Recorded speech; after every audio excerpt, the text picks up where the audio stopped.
ในโอกาสเกิดอาศัยท้องแม่แบ่งปันดินน้ำลมไฟมาเป็นเนื้อเป็นตัวถึงพ่อแม่สิแบ่งดินน้ำลมไฟเป็นเนื้อเป็นตัวเฮาแต่สิ่งที่ตกแต่งให้เฮาเป็นผู้ยิ่งให้เฮาเป็นผู้ชายเป็นคนขี้ร้ายเป็นคนงามเป็นคนโง่เป็นคนฉลาดเป็นคนถูกเป็นคนรวยอันนั้นขึ้นกับบุญเนี่ยขึ้นกับบุญกับบาปที่ได้เฮ็ดได้สร้างได้ทำไว้ตั้งแต่อดีตก่อน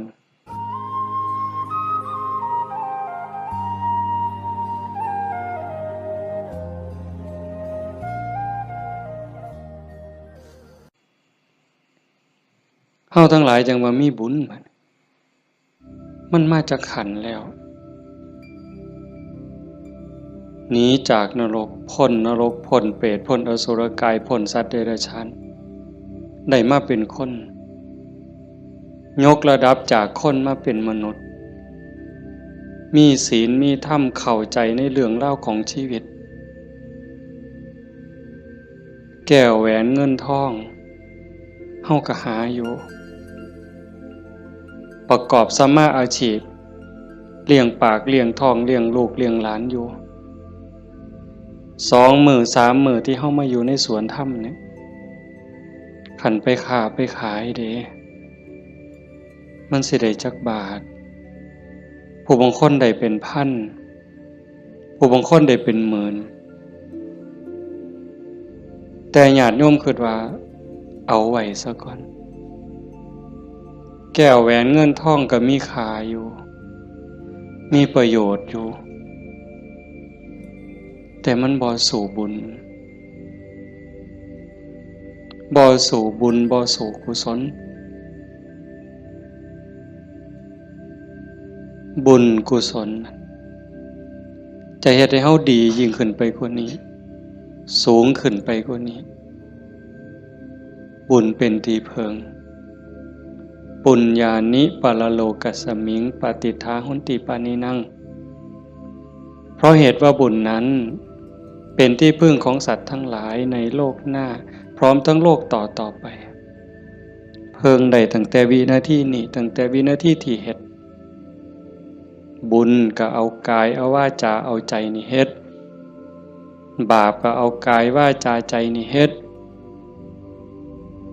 บาปเฮ็ดให้เกิดความทุกข์เกิดความเดือดร้อนคันแม่นเฮ็ดบาปดูๆเฮ็ดบาปบ่อยๆเฮ็ดบาปหลายๆถึงในขณะที่เฮ็ดมันสิม่วนมันสิสะใจก็ตามแต่จักมื้อหนึ่งเวลาหนึ่งมันจะเดือดร้อนในข้าวที่มันลุ่มหลงมันก็บ่ย้านหยังดอก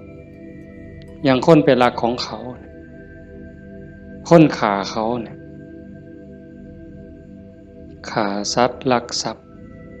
ประพฤติผิดในกามล่วงเกินลูกหลานสามีภรรยาผู้อื่นนอกใจผัวเมียเจ้าของก็แล้วแต่ขี่ตัวใส่หลายป้ายสียุโย่งให้แตกเหล่าสามัคคีตอนเฮ็ดตอนทำตอนกำลังมั่วเมาอยู่นี่ก็บ่ย้านหยังก็คิดว่ามันบ่มีผลแต่บัดฮอดเวลาหนึ่งมันจะเกิดความเศร้าหมองเกิดความย้านแต่มาว่าทุกคนเนี่ยแม่นสิปากคำเว้ายืนยันนักแน่นว่าบ่เชื่อดอกว่าบาปมีบุญมีชาติหน้าชาติก่อนนรกสวรรค์บ่มีดอกนั่นก็เว้าแต่ปากซ่อมมึงโลดคันมีคนแนวนั้นอยู่ใกล้เฮาปากว่าบ่ย้านแต่ว่าใจส่วนลึกเนี่ยมันยังมีอยู่วันๆอยู่คือกันบัดยามเจ็บยามไข้หรือยามที่บาปกรรมมันตามท่านตกทุกข์ได้ยากลำบากลำบนตอนนั้นสิกระวนกระวายเป็นทุกข์ตั้งแต่ยังมีชีวิตอยู่แต่ขันคนที่เชื่อมั่นอยู่แล้วว่าบาปมีบุญมีชาติหน้าชาติก่อนนรกสวรรค์มี ขันเผลอไปเฮ็ดบาปปั๊บด้วยความคิดไม่ออกในเคยเป็น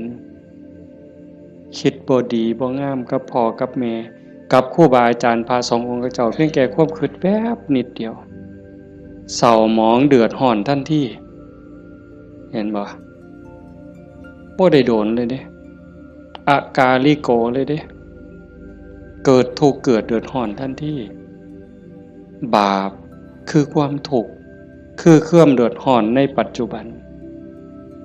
ส่งผลไปเรื่อยๆเรื่อยๆขันกำลังบาปมันแห้งมันยังส่งผลอยู่เจ็บไข้ไก่ล้มไก่ตายมันก็หลอกล้อนพาจิตตกไปสู่อบายหนักสุดลงสู่นรกเบาลงมาเป็นเปรตอสุรกายเบาอีกเป็นสัตว์เดรัจฉานใส่บาปใส่กรรมอยู่นั่นเบาบางแล้วเมื่อเวลากลับมาเกิดเป็นคนอีกเถื่อเศษบาปตามมาพิการหูหนวกตั้งแต่เกิดผู้บางคนตาบอดตั้งแต่เกิดผู้บางคนอวัยวะบ่สมส่วนผู้บางคนอวัยวะครบคือหมูตีนครบมือครบแข้งขาครบแต่ว่าขี้ร้ายโยมว่ามันถูกซ้ำใดเห็นหมูเขางามเจ้าของก็นั่งเศร้าซองก็โจกงามเลยจะเป็นอุกจะเป็นอังลังเถื่อก็หน้าตาดีดีแต่พิการมันมีแนวเหตุให้กลุ่มใจทุกข์ใจอยู่หั่นบ้านเมืองเขามีมือ10 นิ้วนิ้วมือ10 นิ้วเจ้าของพันมี9เป็นตะยูว่าบัดนี้ไหว้พระยามใดก็จักสิเสี่ยงจักสิเฮ็ดจังได๋ขาดก็บ่ดีคันเกินมา11 นิ้วแล้วบัดนี้สิ่งเหล่านี้เป็นผลของบาปที่ตามมาเล็กๆนะคันแม่นว่าอวัยวะก็คือหมู่อยู่หน้าตาก็พอไปวัดไปว่าก็บ่พอสิอายคนปานใดแต่ว่าทุกข์ล่ะเฮ็ดเวียกปานไฟไหม้มือไหม้ตีนคำบ่ได้ยืนขึ้นบ่ได้อยู่แต่บ่พออยู่พอกินจักเถื่อเอาคันให้อีกแนวนึงดีล่ะพ่ออยู่พ่อกินหน้าตาก็พ่อไปวัดไปว่าแต่ว่าได้ผัวขี่เหล้าเป็นจังไดคันสิป้ามันก็หักอยู่ได้เมียปล่อยเก่งบัดนี้เป็นจังไดเจ้าพ่ออยู่บ่บัดนี้ก็ยังว่าคู่กรรมคู่เวรเอาให้อีกก็ได้ผัวก็ดีดีเมียก็ดีดีบอกกันอ้อมแอมอ้อมแอมปานเทวดาแต่ว่าลูกปานผีบัดนี้ผานมันอย่างเดียวนอนก็บ่หลับกลางเว้นก็เป็นทุกข์กลางคืนก็เป็นทุกข์คิดอยากแต่น้ำลูกชายก็พอแห้งแล้วลูกสาวก็พอแห้งแล้วนั่นคือผลบาปแต่บุญล่ะบุญเป็นสื่อของความสุขเป็นสื่อของความดีความงามนำมาซึ่งความเจริญในขณะที่เฮ็ดปั๊บเฮ็ดบาปก็เอากายวาจาใจเฮ็ดบุญก็เอากายเอาวาจาใจนี่เฮ็ดแต่ว่าบุญเฮ็ดแล้วมีความสุขบ่ต้องรอชาติหน้ายังไม่ออกมาในสวนธรรมกราบพระปั๊บบ่แม่นกราบตามธรรมเนียมเนี่ยกราบด้วยความเข้าใจว่าเฮากราบพระรัตนตรัยพระพุทธเจ้าพระธรรมพระสงฆ์พระพุทธะนี่อยู่ในใจกราบลงไปโดยสำนึกขึ้นขององค์สมเด็จพระบรมศาสดามันเกิดความอิ่มใจเกิดปีติสิสังเกตไม่ออกสังเกตเจ้าของอยู่ว่าเวลาเฮานั่งสมาธิเนี่ยคือภาคค่ำเนี่ยแหละภาคแรงเนี่ย5 โมงแรง 6 โมงแรงนั่งสมาธินิ่งๆหอดเวลาทำวัด คุกเข่าขึ้นกราบงามๆนิ่มนวลคือกราบไปบนหลังพระบาทของพระพุทธเจ้ากราบลงไปบนหลังตีนเว้าภาษาเฮาเอาหน้าผากแตะลงไปบนหลังตีนของพระพุทธเจ้ากราบ3 เทื่อแล้วเงยขึ้นประนมมืออะระหังสัมมาสัมพุทโธภะคะวาพระผู้มีพระภาคเจ้าเป็นพระอรหันต์ดับเพลิงกิเลสเพลิงทุกข์สิ้นเชิงตรัสรู้ชอบได้โดยพระองค์เองโอ้ซ้ำนี่มันอิ่มน้ำตาไหลอ่อนซ่อนเจ้าของอิ่มใจภูมิใจเด้ทั้งเถื่อเฮาบ่ต้องเว้าคิดซื่อๆนั่งสมาธินิ่งๆทบทวนพระพุทธเจ้าเพิ่นเป็นไผมาจากไสเฮ็ดจังได๋ได้เป็นพระพุทธเจ้าบุกบั่นฝ่าฟันเสียสละหยังมาแหน่กลัวได้เป็นพระพุทธเจ้าพอได้เป็นพระพุทธเจ้าแล้วขนขวายในการบอกการสอนการแนะการนำพระมหากรุณาธิคุณที่ยิ่งใหญ่หวังให้สรรพสัตว์ทั้งหลายพ้นไปจากความทุกข์พ้นไปจากการเกิดการแก่การเจ็บการตายพอพระองค์เห็นว่าวัฏฏะสงสารนี้หาความปลอดภัยอีหยังบ่ได้เฮ็ดบุญบักใหญ่หลวงตกนรกก็มีเฮ็ดดีมาตลอดชีวิตพลาดนิดเดียวล่วงลงสู่อบายก็บ่อึด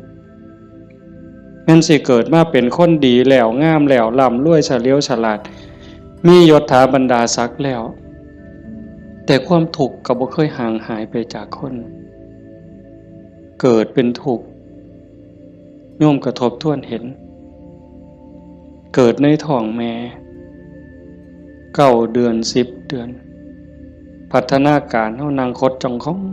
อยู่ในท้องแม่มือคลอดแม่ก็เกือบตายทั้งเถื่อก็ตายอีหลีแม่ก็ห้องโฮโพสังกาหมดลูกหลุดออกมาสลบเลยลูกพดออกมาปั๊บก็หายกากหลด100%เต็มหมดสุคนทุกข์เลยเกิดมาทุกข์แก่ก็ทุกข์หูจักสุคนแล้วนั่งอยู่นี่เจ็บแขวเจ็บข้างเจ็บแข้งเจ็บขาปวดหลังปวดเอวเคยหมดสุคนนะหัวงอกตั้งแต่หัวงอกก็คือมันบ่เจ็บบ่ปวดก็ทุกข์เว้ยไม่ออกเป็นเลยว่ะซองกระจกเห็นผมงอกนี่ถอนปั๊บโลดย่านเข้าว่าเจ้าของเฒ่าเห็นบ่อายุ40คนเขาเอิ้นแม่ใหญ่ได้งวกปั๊บตาเขียวปื้อโลดเด้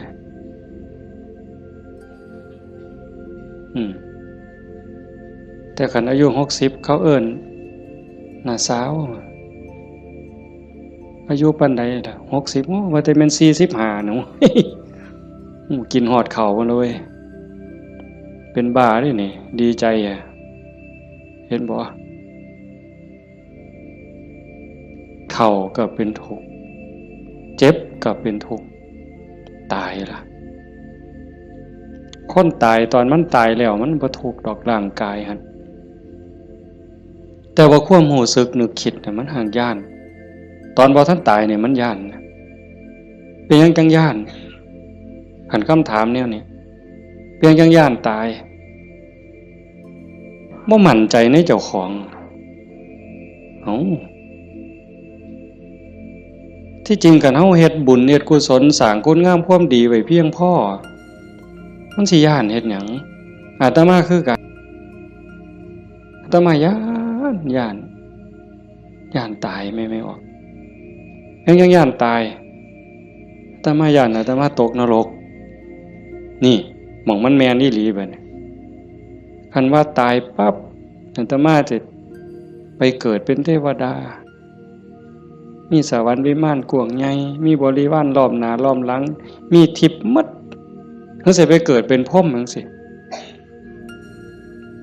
ไปย่านเฮ็ดหยังบัดนี้ก็สามเฮาสิหนีจากบ่วข้วยนอนจักขี้ตมจักขี้งัวขี้ข้วยไปขึ้นปราสาท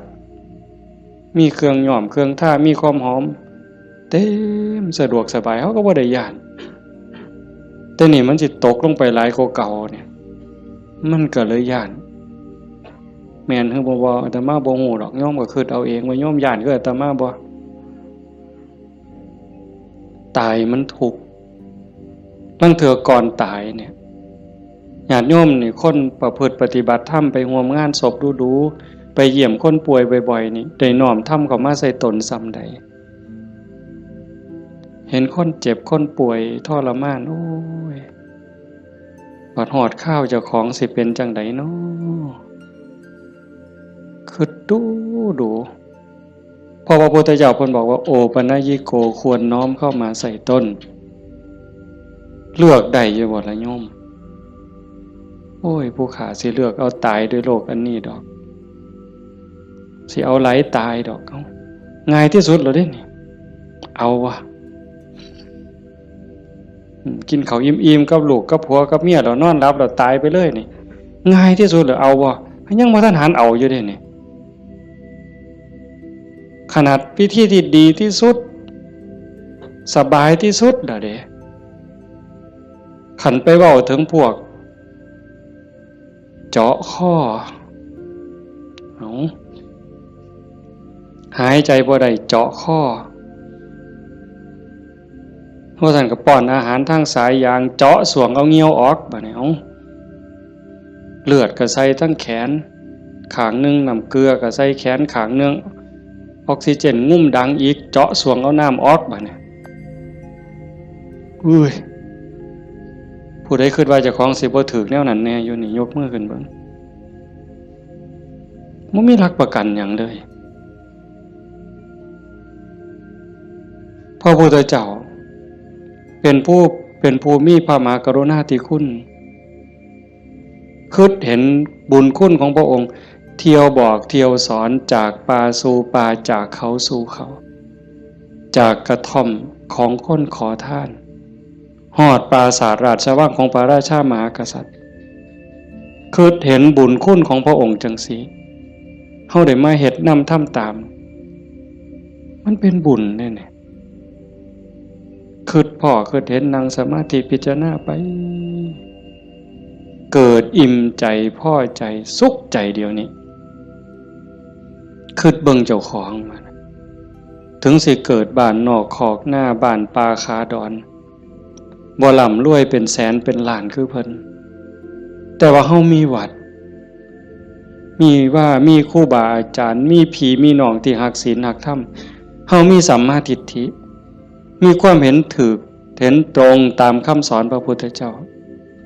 อย่างน้อยๆนี่เชื่อว่าบาปมีบุญมี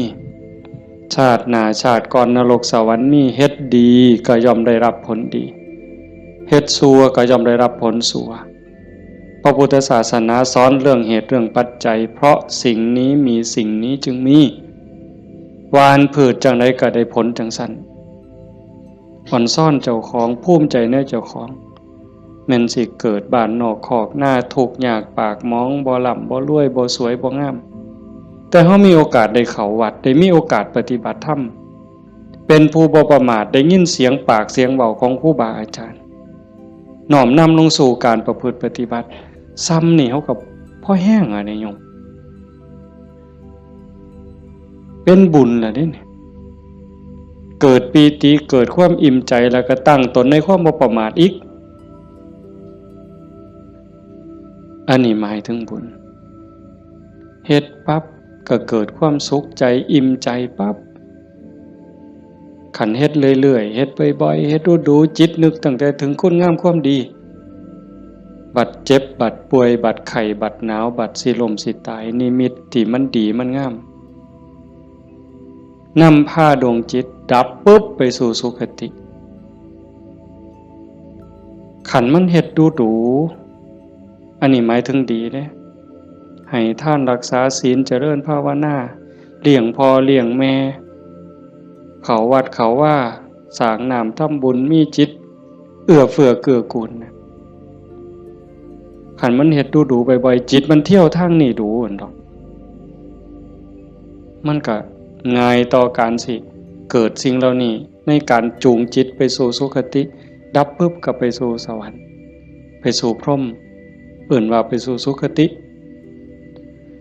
ใส่บุญใส่กุศลไปจนหมดแห้งของบุญของบาปของบุญของกุศลส่วนนั้นหมดเวลาขันบ่ท่านถึงความเป็นพระอริยเจ้ากลับมาเกิดเป็นคนอีกเถื่อบัดนี้ ผลบุญพามาเกิดเป็นคนเศษบุญตามมาปุ๊บรูปร่างหน้าตาผิวพรรณสวยสดงดงามมีความอ่อนน้อมอ่อนโยนมาแต่ต้นเกิดในตระกูลสูงเชื่อผู้ดีให้ทานมาหลายๆด้วยจิตศรัทธารวยตั้งแต่เกิดแต่มาว่ามาหลายปีแล้วว่าขันคนให้ท่านด้วยความศรัทธาด้วยความเลื่อมใสเฮ็ดด้วยความจริงใจผลมันให้รวยบางเทื่อรวยตั้งแต่เกิดบ่ทันมื่นตาซ้ำปู่ย่าตายายเตรียมฝากธนาคารไว้ให้เปิดบัญชีไว้รับเป็นร้อยล้านพันล้านล่ะเห็นบ่ล่ะนั่นคืออานิสงส์ของศีลของทานของบุญของกุศลสวยรวยสวยผอมงามผอมรวยผอมฉลาดผอมโรคภัยไข้เจ็บหน่อยอายุยืนมีคนเคารพนับหน้าถือตาเว้าหยังคนก็เชื่อถอยฟังคำผู้ใดบ่อยากได้เนี่ยก็ 100% ทุกคนอยากได้แต่ว่าอยากซื่อๆมันบ่ได้บัดนี้ต้องเฮ็ดต้องสร้างเหตุปัจจัยแต่ว่าคนไทยในปัจจุบันเนี่ยอาตมาว่าก็กำลังหลงทางไปไกลคือกันมองจังหนึ่งก็คือศาสนาพุทธเจริญเบิ่งอีกแนวหนึ่งก็คือเสื่อมเต็มทีในเวลาเนี่ยนี่คือชุมนุมชนของเฮาเนี่ยกลุ่มเฮาเนี่ยคือเจริญอยู่แต่ว่าอีกกลุ่มหนึ่งมันอาศัยพุทธศาสนาติดยี่ห้อพุทธศาสนาแต่ว่าเนื้อในแกะกล่องเปิดขวดกินเข้าไปมันบ่แม่นบ่อยากเว้าหลายปานใดดอกเรื่องหมู่นี้แต่มันต้องเถือกับเป็นตะเว้าอ่อนวอนบวงสรวงพิธีกรรมนี่มันออกนอกทางหมดนิยมคันมันสิง่ายปานนี้พระพุทธเจ้าสิมานั่งเฮ็ดหยังสิสอนเฮาให้ฝึกให้ฝนให้เพียรเฮ็ดหยังครูบาอาจารย์หลวงปู่หมั่นหลวงปู่ชาเอาชีวิตเกือบบ่รอดก็สั่นก็ครึ่งฝ่ายแล้วก็มาผูกหัวเจ้าของก็สวดซะทีล่ะอิติปิโส1,800,000ก็ได้ตัวให้มันหอเวินกิเลสคูโคบเอาโลดติล่ะมันแม่นบ่ล่ะกระแสนี่กำลังแห้งแม่ออกกระแสนี่กำลังหลายนั่งเถื่อกับเงินนี่เป็นตัวตั้งบ่ได้ตั้งใจดอกแต่ขี่รถมาได้ยินไหมเปิดวิทยุฟังแถวนี่ล่ะวิทยุแถวนี่ล่ะหมดน้ำกันนี่ล่ะเนาะพอมันได้เงินหลายบางมื้อวันที่2บ่อาตมาไปเทศงานนึงเทศจบคนกำลังลังมาอันนี้มือสาวมือรุ่นก็เลยถามประธานงานเขาก็บ่ฮู้ดอกว่าท่านเข้าใจว่ามันเป็นแนวใดนะ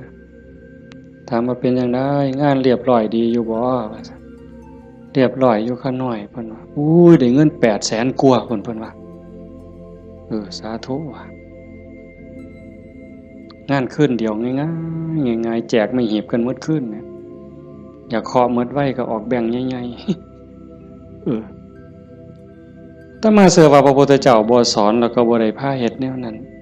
แต่แนวจังซี่นี่แม่ออกบ่ออกนอกจากเป็นบุญเป็นกุศลเด้เฮามาเฮ็ดในมื้อนี้เวลานี้เด้นอกจากมาสร้างบุญแล้วมาหาที่เพิงสำหรับดวงจิตดวงวิญญาณเจ้าของแล้วชีวิตมันมีกายกับใจอย่างว่าร่างกายประกอบด้วยดินน้ำลมไฟเหมือนเวลามันก็แตกสลายดินขึ้นดินน้ำขึ้นน้ำลมขึ้นลมไฟขึ้นไฟแต่กระแสจิตกระแสใจกระแสวิญญาณเดินทางต่อหอบบุญหอบบาปไปขันดวงจิตดวงใจดวงใดได้รับการพัฒนานอกจากบุญแล้วพัฒนา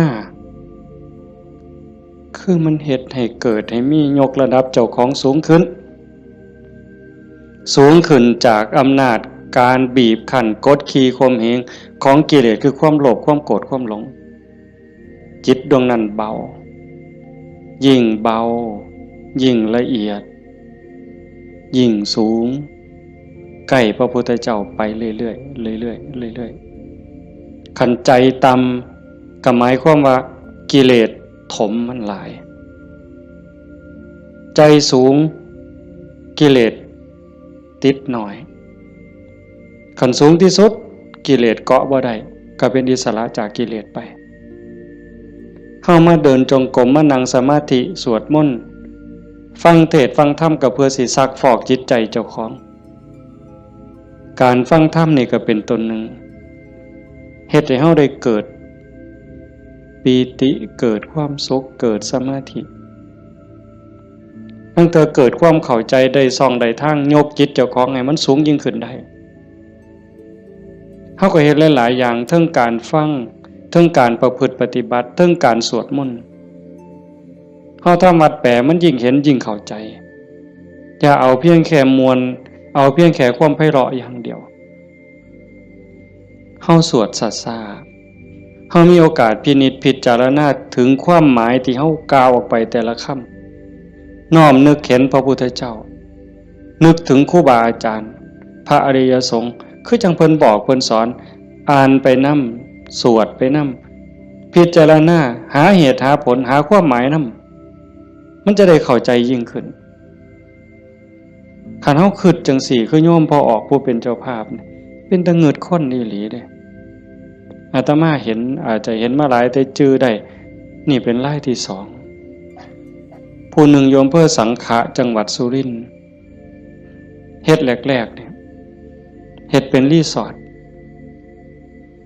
เฮ็ดสวนนี่เป็นรีสอร์ทมีบ้านพักเอาไปเอามาไปปฏิบัติธรรมดูเขาก็คือสิบ่ต่างกับเจ้าภาพเฮาใจตกลงไปในกระแสธรรมหักศีลหักธรรมมั่นใจแล้วว่าอันใดสิเป็นที่เพิงของชีวิต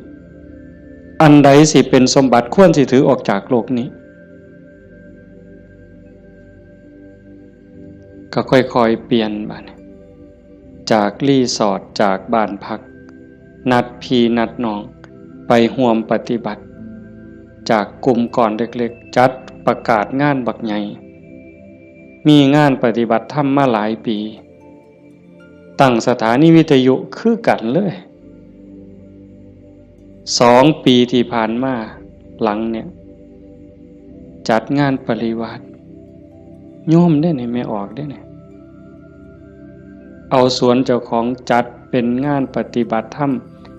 นิมนต์พระมาเขาอยู่ปริวาสกรรมญาติโยมไม่ออกชาวบ้านกับมาร่วมปฏิบัตินำกับพ่อๆกันนี่แหละครับเฮาแต่เพิ่นก็มีพระเสริมเข้ามานี่คือมั่นใจแล้วว่า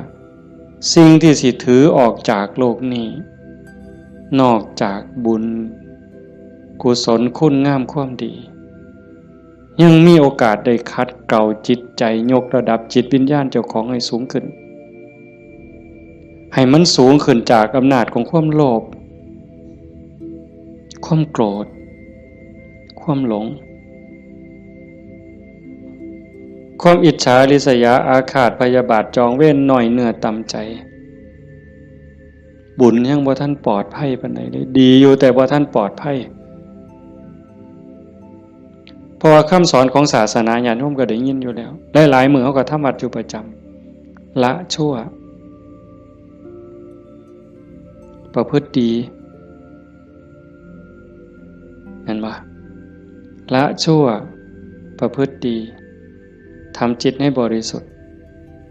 ตัวจิตบริสุทธิ์นี่จึงเป็นพุทธศาสนาละชั่วมาเฮ็ดดีนี่มันยังบ่ทันฮอดพุทธศาสนาแต่มันเป็นหลักษากลของโลกของจักรวาลผู้ใดเขาก็สอนกันแบบนี้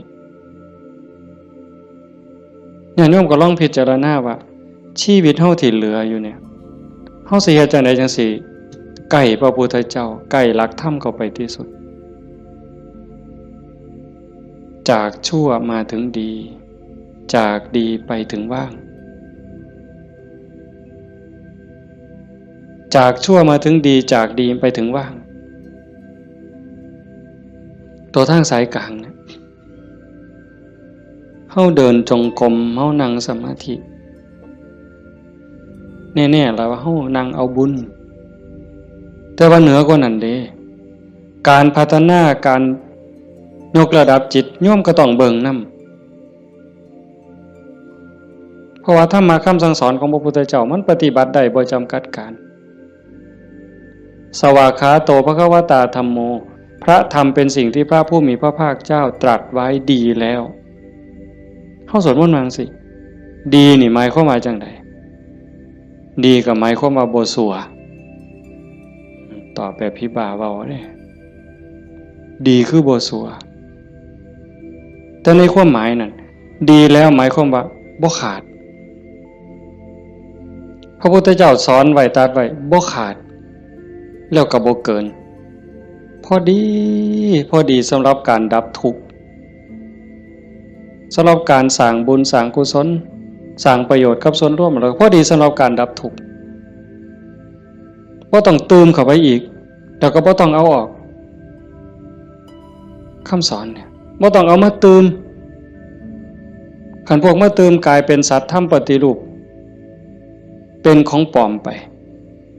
มองศาสนาสิฟั่นเฟื่อนมองเฮาสิหลงทางเสียเวลาของชีวิตเฮ็ดไปก็เสียเงินเปล่าเสียเวลาเปล่า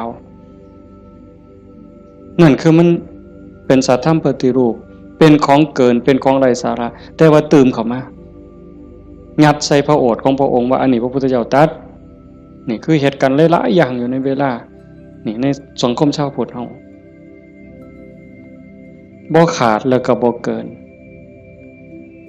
สวากขาโตภควตาธัมโมพระธรรมเป็นสิ่งที่พระผู้มีพระภาคเจ้าตรัสไว้ง่ายแล้วนอกจากดีแล้วก็ง่ายนำเพียงจังว่าง่ายเป็นเหมือนกับเปิดของที่ปิดของที่ถูกปิดอันไหนเป็นคนปิดความบ่ฮู้อวิชชาความบ่ฮู้โมหะความหลงความมืดมันครอบงำจิตใจของเราสัตว์มาชั่วอนันตกาลจนเจ้าชายสิทธัตถะเสด็จออกบวชบำเพ็ญเพียรบารมีได้ตรัสรู้ใต้ต้นพระศรีมหาโพธิ์ก่อนพุทธศักราช45ปีนั้นจึงเปิดขึ้นมาได้นักบวชก่อนพระองค์เนี่ยเฮาสินับหลายปานใดเป็นหมื่นองค์หมื่นศาสดา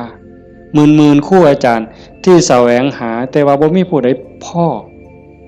เปิดบ่ออกบุญบารมีบ่ถึงแต่เจ้าชายสิทธัตถะบำเพ็ญบารมี20อสงไขยกำไรแสนมหากัปบารมีเต็มเปี่ยมจังสามารถเปิดของที่ปิดหงายของที่คว่ำจุดแสงสว่างในที่มืดบอกทางแก่คนหลงทางนี่คือคำสอนของพระพุทธเจ้าเด้เปิดของที่ปิดหงายของที่คว่ำบอกทางแก่คนหลงทางจุดแสงสว่างในที่มืดก็จังว่าตรัสไว้ง่ายแล้วธรรมอันมีส่วนขี้ริ้วพระองค์เฉือนออกหมดสิ้นแล้ว ตัวใดมันเฟือมันฝุ่มเฟื่อยเป็นเรื่องไร้สาระเฮ็ดให้เสียเวลาพระองค์ปาดออกเฉือนออกหมด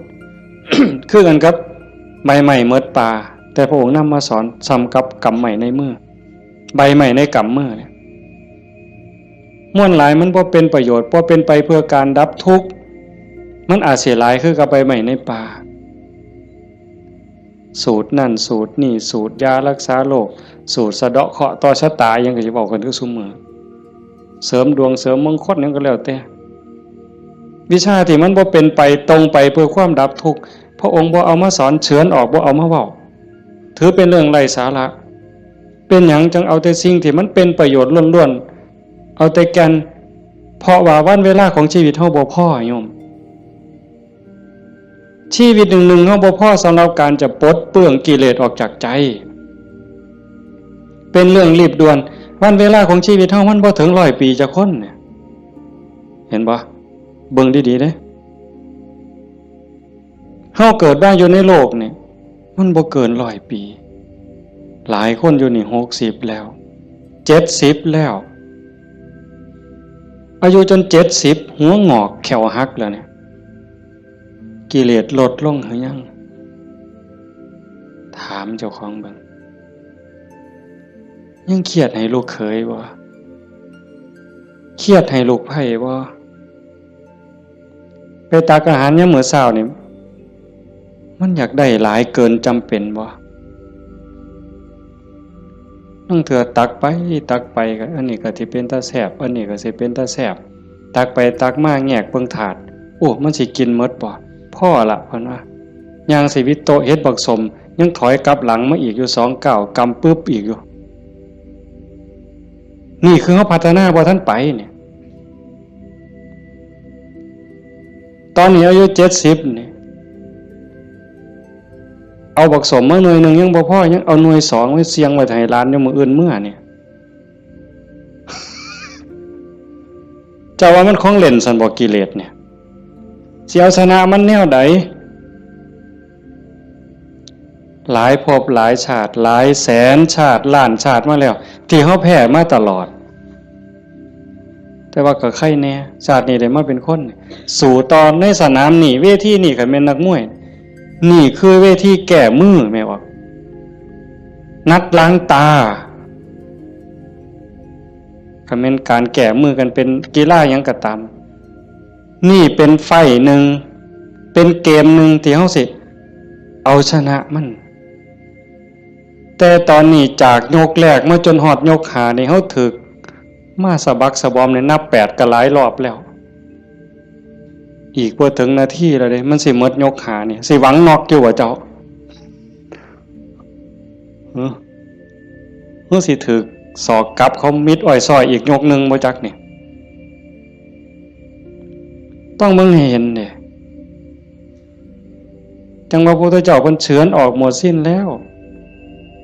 เอาแต่เรื่องทุกข์เรื่องดับทุกข์จ่อเข้ามาคันเอาว่าท่านเข้าใจซ้ำนั่น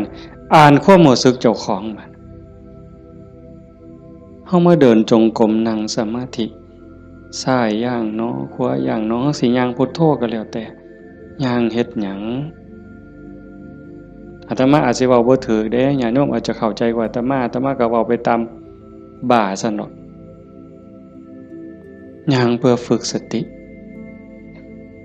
เพื่อเพิ่มความถี่ของสติสัมปชัญญะสติคือความระลึกได้สัมปชัญญะคือความรู้ตัวฝึกบ่อยเฮาเผลอนี่เอาวันนี้เรื่องบุญน่ะมันของตายอยู่แล้วไม่ออกบ่ออกเรื่องบุญน่ะของตายเพียงแค่เฮาตั้งอกตั้งใจมีศรัทธามาเฮ็ดในบุญของตายมันได้อยู่แล้วจากชั่วมาถึงดีจากดีมาถึงว่างจากบาปมาถึงบุญจากบุญไปถึงว่างเนี่ยบุญของตายเฮาเพียงแค่มีศรัทธามานี่มันมหาศาลแล้วบุญเป็นต้นหนุนแต่เฮาสิเอาดีกว่านั้นบ่คันเจ้าดีกว่านั้นทุกอย่างก้าวที่เฮาย่างซ้ายหูว่าซ้ายขวาหูว่าขวาคันสิเอาขวาพุทธซ้ายโทก็ให้ฮู้อย่าให้จิตออกนอกปกติคนเฮานี่จิตมันสิส่งออกนอกย้อนไปอดีตบ้าง มื้อวานมื้อก่อนปีกาย10 ปีก่อนยังเอามาคิดดีบ่ดีก็ให้คือเห็นแนวเป็นตะทุกข์หลายเศร้าหลายนอนให้คือเห็นตั้งแต่10 ปีก่อนพุ่นอันนี้ก็บ่แม่นคิดไปคิดมาเห็นตั้งแต่อดีตได้ตามใจเฮ็ดอันนั้นก็แม่นหมดแน่นหมดถูกใจเจ้าของหมดนอนหัวยุ่มอยู่อันนี้ก็บ้าบ่แม่นคันบ่อยู่กับอดีตบ่นี่พูดอนาคตมื้ออื่นมื้อนี้ผู้เขาหดบ่นอพูนย่านผู้เหี่ยวมึงดิล่ะอีหล่าหลานน้อยมันสิคิดฮอดแม่ใหญ่มันบ่นอ ไปดอกเด้อันนั้นอันนี้มันสิได้เป็นจังซี่บ่เกิดความวิตกกังวลไปข้างหน้าอันนี้ก็บ่แม่นการประพฤติปฏิบัติพระพุทธเจ้าเพิ่นบอกให้อยู่ในปัจจุบันอดีตก็ละไปแล้วอนาคตก็ยังไม่มาให้อยู่กับปัจจุบันที่เฮาพุทโธนี่คือเห็นปัจจุบัน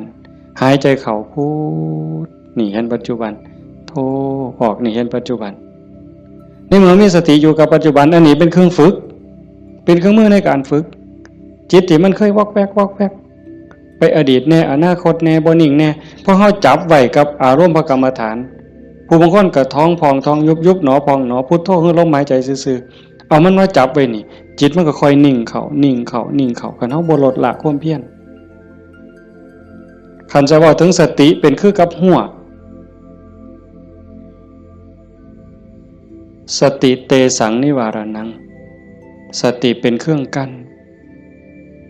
หยังกั้นกิเลสคือความเศร้าหมองคือความมืดความเศร้าหมองแห่งจิตแห่งใจบ่ให้มันมาท่วมทับจิตก็คือฝึกจังซี่คันสมมุติว่าสติเป็นเครื่องหัวเป็นหลักหัวมื้อนึงคือฮอดพุทโธเทื่อนึงขาดบ่เนี่ยเมิดมื้อคือฮอดพุทโธได้เทื่อนึง2เทื่อ10เทื่อ100เทื่อก็ยังว่าห่างคันมันเป็นหลักหัวนี่ลมฮอดสร้างคันสมมุติว่าเฮ็ดไร่เฮ็ดนานี่บ่ว่าแต่งัวเขาสิมากินดอกข้วยสิมากินดอกลมฮอดสร้างหัวมันห่างแม่นมั้ยมื้อนี้เฮาฝึกดูๆมาเพียรปฏิบัตินี่ฝังหลักทีเขาแต่ก่อนมันห่างเป็น 2-3 เมตรสร้างเขาได้มื้อนี้ปักเขาไปกลางกึบเหลืออยู่เมตรครึ่งสร้างเขาบ่ล้มเนี่ยแต่ว่าข้วยเขาได้เด้ฝึกเขาไปอีกเพียรไปอีกพยายามเขาไปอีกฟักกึบเขาไปอีกจากเมตรครึ่งเหลือ75เส้นจบข้วยเขาบ่ได้งัวเขาบ่ได้แต่ว่าหมูอาจสิเขาได้เด้ดุดมุนเลยเสียบเข้ากลางกึบเหลือ30กว่าเส้นหมูเขาบ่ได้แต่หมาเขาได้มันเพี้ยนเข้าไปอีกซับเข้ากลางจาก30กว่าเหลืออยู่20 15ขึ้นไปหา20เสียบเข้าไปอีกเหลืออยู่10กว่าเส้นบัดแล้วไก่ก็เขาบ่ได้เสียบเข้าไปอีกไก่เขาบ่ได้กบอาจสิเขาได้ที่เขาอีกกบเขาบ่ได้เขียดโม่เขาได้ที่เขาอีกเขียดโม่เขาบ่ได้เขาได้แต่เขียดแค่หน้าสติเฮาคือกันสติสัมปชัญญะฝึกบ่อยๆฝึกดูๆเห็นดูๆฮู้ดูๆมันก็จะเป็นความชำนิชำนาญความระลึกรู้ระลึกเห็นบ่อยๆเกิดขึ้นอยู่ในปัจจุบันบ่อยๆบ่ได้แวบไปสู่อดีตบ่ได้แวบไปสู่อนาคตเกิดความตั้งมั่นเกิดความมั่นคงสติสัมปชัญญะสมาธิความตั้งมั่นได้บัดสมาธิคือความตั้งมั่นแห่งจิตบ่วอกแวก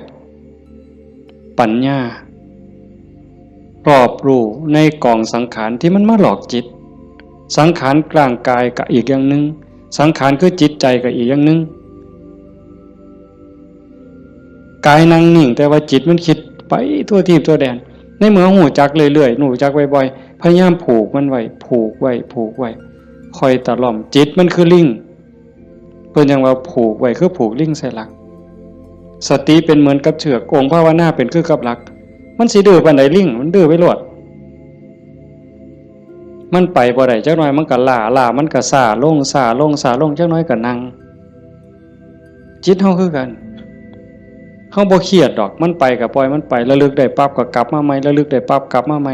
ดูเขามันก็มีทางมันก็เป็นความชินของมันอยู่จักหน่อยก็นิ่งได้พอแต่มันนิ่งมันอิ่มแน่ไม่ออกก็สิเคยเห็นหลายคนนั่นล่ะเก่งกว่าแต่มาล่ะนั่งอยู่นี่ซ่อมเบิ่งเนี่ยเกิดความอิ่มใจสุขใจคันเฮ็ดดูบ่อยๆอย่างเฮาเบิ่งท้องพองท้องยุบเห็นคักๆขณะที่ท้องพองขึ้นปุ๊บทอเส้นผมปุ๊บขึ้นมาก็เห็นยุบลงปุ๊บทอเส้นผมนี่ก็เห็นหายใจเข้าหายใจออกคือกันในนี่มันก็มีการเกิดดับเห็นอยู่ในเมื่อนี้ทั้งสัตว์ปั๊บเกิดปีติเกิดความสุขเกิดอิ่มใจอันนี้เล็กๆดอกของเล่นน้อยๆขนาดบางเถื่อเฮาเฮ็ดดูบ่อยๆจนได้หูจักมันแน่แล้วบัดเกิดมื้อนึงเวลานึงเฮามีเรื่องต้องคิดต้องอ่านมันหนหูหนหวยกัดกลุ่มกระวนกระวายคิดพอปั๊บคิดฮอดกรรมฐานหายใจเข้าดึงลมหายใจเข้าหายใจยาวๆวืบหายใจออกวืบเย็นว่าขนลุกวืบโล่งอันนี้ก็มีก็เป็นบอนพักอีกอันนึงคันเฮ็ดจังสี่ดูบ่อยๆเฮาสิเล่นจังไดกับมันก็ได้ไม่ออกเคยเบิ่งความคิดเจ้าของบ่นั่งเบิ่งซื่อๆเนี่ยหลังจากเบิ่งลมหายใจเข้าหายใจออกพอสมควรบัดเวลานึงเฮาอยากเล่นกับความคิดตั้งสตินั่งจังสี่ปั๊บก็หลับตาเบิ่งรูปเจ้าของนั่งหลังจากนั้นก็ย้อนเข้ามาทางในเบิ่งจิตที่มันนิ่งอยู่ธรรมชาติจิตมันนิ่งมันว่างมันสว่างเป็นประภัสสรแต่กิเลส ความโลภความโกรธความหลงนั้นมันเป็นแขกมาเยี่ยมมาเยือนชั่วคู่ชั่วข้าวเยี่ยมแล้วก็ไปเยี่ยมแล้วก็ไปแต่ว่าเฮาขาดสติบ่นี่มันเยี่ยมตลอดเวลามาทางตาแน่ทางหูแน่ทางจมูกแน่ทางลิ้นแน่ทางกายแน่รับหูรับตาไว้ก็มาทางใจคิดอยู่ตลอดนี่คือแขกในเมื่อแขกมาเยี่ยมดูจิตใจอ่อนล้าเจ้าของบ้านบ่ได้พักข้าแต่ต้อนรับแขก ไม่ว่าเคยเป็นบ่ล่ะสมมุติว่าเป็นเฮาเนี่ยนะเดี๋ยวกับผู้นั้นมาผู้นี้มาต้อนรับอยู่หมดมื้อหมดเว้นหาข้าวหาน้ำให้อยู่ให้กินคอยเว้าคอยจาทักทายปราศัยเมื่อยเนี่ยคนบ่ได้พักก็เมื่อยก็ล้าใจบ่ได้พักก็คือกันเดี๋ยวก็โลภเดี๋ยวก็โกรธเดี๋ยวก็หลงเดี๋ยวก็ฮักเดี๋ยวก็ซังเดี๋ยวก็ย้านอยู่หั่นแต่คันเฮาได้เฮ็ดสมาธิได้ภาวนาจิตมันได้พักเป็นพักเกิดความหนักแน่นมั่นคงเด้เวลาที่จิตเฮามีสมาธิเกิดความหนักแน่นมันบ่เป็นสมาธิแบบที่เฮาเว้าถึงกันจนว่านิ่งสว่างดับไปเป็นชั่วโมง2ชั่วโมงเป็นมื้อเป็นเว้นก็สร้างเพียงแค่เฮาเห็นลมเข้าลมออกเนี่ยคือเห็นพุทโธติดต่อกันจัก5นาที10นาทีมันมีแห้งแท้เด้ไม่ออกหลายคนเป็นอยู่มั้งเห็นพุทโธลมเข้าก็พูดลมออกก็โธต่อกันจัก5นาที10นาทีนี่มันเกิดความมั่นคงในใจคันแม่นกกเสานี่ก็ซ้ำเสาปูนแล้วอยู่บ่ติงเด้จิตใจบ่หวั่นไหวนักแน่นมั่นคงโยกบ่ได้เห็นบ่เจ้าขันไปกว่านั้นบัดน่ะอ่านเบิ่งความคิดปั๊บหูปั๊บคิดปั๊บหูปั๊บคิดปั๊บหูปั๊บเฮานั่งจังซี่คือกันไม่ออกคันสมมุติว่าเฮาพุทโธแล้วมันมักคิดเอาแนวใหม่มึงคิดกูสิเบิ่งบัดนี้บ่พุทโธแล้วเศร้าพุทโธคิดปั๊บหูปั๊บคิดปั๊บหูปั๊บบ่คิดต่อมันเด้บ่คิดซอยมันหูมันซื่อๆมันเศร้าเด้หูปั๊บมันเศร้าเลยเด้มันอยากอาย ซ้ำกับลูกกับหลานสิไปลักกินของเนี่ยเสียงตาหน่อยเบิ่งหดมือปั๊บรถได้เป็นแนวนั้นเบิ่งความคิดอันนี้ก็ตนหนึ่งเอาไปเอามาหูขบวนการกันแรกๆตั้งเถอะมันคิดไปแล้วสมมติคือเขียนหนังสือนี่บออานอบานไม่โทบ้านบออัวบัวออามองามฮอดพุ่นจังคิดออกฮอดม่อมาหรอโอ้ยคิดไปอย่างฮอดพุ่นตั้งสติไหมมันเขียนไหมมันอาจสิฮอดงออาบ่ทันได้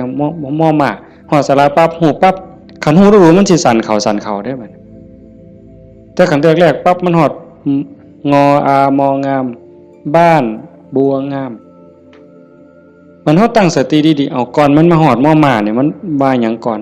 สระอาก่อนสระอาเด้งองูก่อนงองูเด้ว่าแหวนก่อนว่าแหวนมหาอากาศ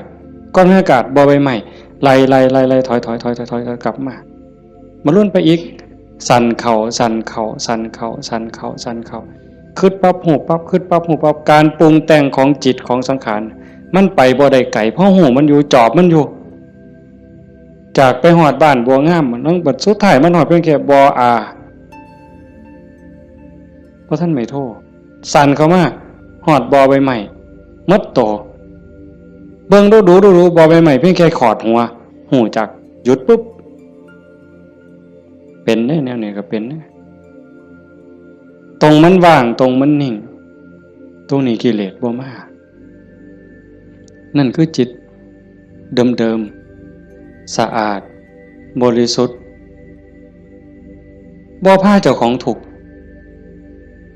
เข้าใจได้เลยว่าคำสอนของพระพุทธศาสนาสูงสุดเพื่อบ่ทุกข์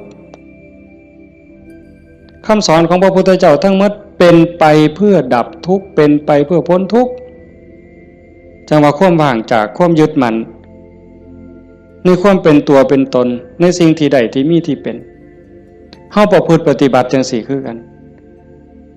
เดินจงกรมนั่งสมาธิเพื่อเจริญสติสัมปชัญญะปัญญาสมาธิให้มันหูเท่าทันในเมื่อกิเลสเกิดมากระทบกิเลสคือความทุกข์คือความเดือดร้อนความเศร้าหมองต่างๆมันจะเกิดขึ้นกับจิตกับใจมันมาทางไหนมันมาทางตามันเข้าทางตาเข้าทางหูทางจมูกทางลิ้นทางกายทางใจเพิ่นเอิ้นว่าอายตนะอายตนะเป็นเครื่องเชื่อมต่อภายในก็มี6ภายนอกก็มี6ตามันเป็นคู่กับรูปหูเป็นคู่กับเสียง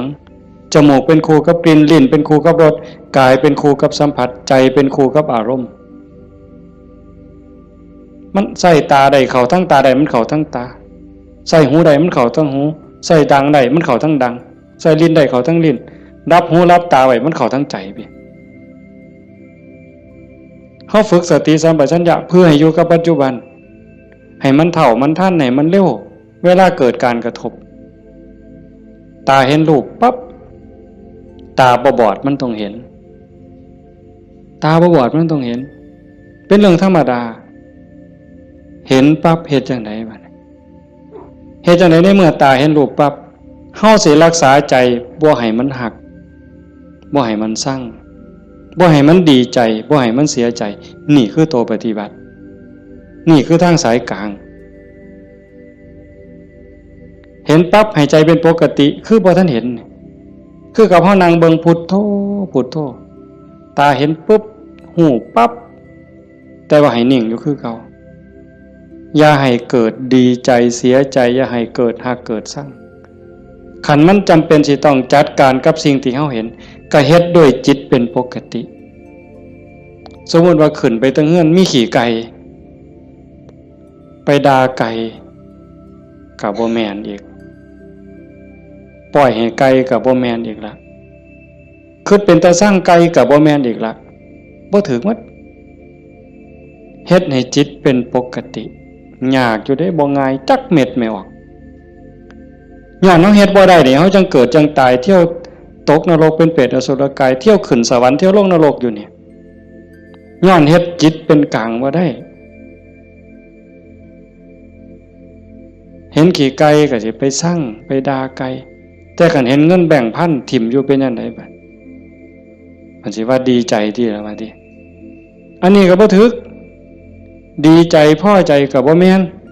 ให้จิตเป็นปกติคันสิจับสิหยิบมันมีเจ้าของบ่ก็หยิบไปหาเจ้าของเอาเก็บไว้ซะก่อนก็จังค่อยไปกาดหาเจ้าของก็บ่คิดว่าสิเอาจังสี่คือกันคันบ่มาทางตาล่ะมันมาทางหูบัดนี้สมมุติว่าเขาด่าปุ๊บได้ยินเสียงด่ามาเฮ็ดจังได๋สิเฮ็ดใจเป็นปกติบ่เสียใจบ่น้อยใจคันพวกเพิ่นปฏิบัติเนาะเพิ่นจังว่าได้ยินเนาะเอาสติไว้ที่หูเกิดขึ้นที่หูก็ดับลงที่หูได้ยินเนาะบ่ให้ราคามันเถาะบ่ให้ราคาเลยบ่ดีใจนำบ่เสียใจนำเสียงกะสักว่าเสียงบ่แม่นสัตว์บุคคลตัวตนเล่าเขาเว้าง่ายแต่ว่าเฮ็ดยากที่สุดก็ย้อนว่าฝึกบ่ทันพ่อคันผู้ฝึกได้แล้วก็เย็นคือเก่าเด้คือหลวงปู่ชาเพิ่นว่าผู้ที่ฝึกบ่ทันได้คือบ่ทันเข้าใจคนด่าย่างไปเสาก็ด่าไปยามแล้งก็ด่าเห็นยามใดด่ายามนั้นก็ไปเครียดให้มันเป็นยังด่ากูเพิ่นว่าหมัดมือนึงเขาว่าอย่าไปหัวซ่ามาเด้อผู้มันด่าอีกคนเนี่ยเป็นบ้าตัวเศร้าเครียดเศร้าสั่งนั่นคือจิตเป็นกลางแล้วกลับคืนสู่ฐานเดิมของมันคันเขาให้เขาด่าเขาจมให้เฮาบ่ฮู้ท่านว่างจิตบ่เป็นก็ไปเครียดไปขมหาทางตอบแทนสิเอาขึ้นจองกรรมจองเวรไว้แต่ขันทาย่องแล้วบัดเนี่ยเป็นจังไดบัดแต่คำย่องคำย่อมากเฮาก็ดีใจก็บวกฟู่ขึ้นบ่ถือคือเก่าเสียใจก็บ่ถือดีใจก็บ่ถือแต่ให้จิตเป็นกลางๆนี่คือขอปฏิบัติธรรมชาติจิตเป็นจังซั่นมันบ่เคยฮักไผมันบ่เคยสร้างไผจิตนี่ฮักก็บ่เป็นสร้างก็บ่เป็นดีใจก็บ่เป็นเสียใจก็บ่เป็นโลภโกรธหลงก็บ่เป็นย่านหยังก็บ่แม่นมันเป็นปกติของมันอยู่กลางๆจังซั่นแต่ว่ารักโกรธเกลียดกลัวอิจฉาริษยาน้อยเนื้อตามใจย้อนกิเลสมาย่อมแขกมาเยี่ยมเนี่ยมันพาเจ้าของบ้านป้วงเดี๋ยวนี้ก็ซ้ำกับเฮาอยู่เฮือนธรรมดานี่แล้วเคยเห็นอยู่ตัวบางปีใหม่นี่ลูกหลานเฮาอยู่เฮือนธรรมดากับพ่ออยู่บัดหมู่มาส่วนกินเหล้ามันก็เมาอยู่เฮือนเฮาหั่นแหล้วเป็นจังได๋ซั่นพาเจ้าของบ้านป้วงเลยให้เฮารักษาใจเจ้าของให้เป็นปกติเฮาประพฤติปฏิบัติเพื่อสิ่งนี้เด้โยมตาเห็นก็ให้รักษาใจไว้ปกติหูได้ยินก็รักษาใจไว้ให้เป็นปกติ